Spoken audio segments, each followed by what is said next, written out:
কোরআন, সুন্নাহ, সাহাবায়ে কেরামের আমল, তাবেঈ এবং তাবে তাবেঈনদের আমল আলোচনা করার পরে আমরা এটা দেখতে পাই রাসূলুল্লাহ সাল্লাল্লাহু আলাইহি সাল্লামের জামানা থেকে নিয়ে 604 হিজরি পর্যন্ত ঈদ মিলাদুন নবী কেউ উদযাপন করে নাই।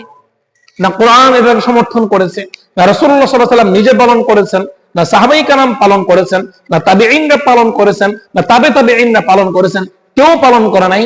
এমনকি 600 হিজরি পর্যন্ত এর নামগন্ধও ছিল না, বরং 604 হিজরিতে ইরাকের মুসিল শহরের বাদশা আবু সাঈদ মুজাফফর কুকুবুরি তিনি জৈনিক একজন আলেম আবুল খাত্তাব ওমর ইবনে দিহিয়া নামক এই জৈনিক আলেমের মাধ্যমে সর্বপ্রথম ইরাকের মধ্যে 12 রবিউল আউয়াল ঈদ মিলাদুন নবী উদযাপন করেছিল।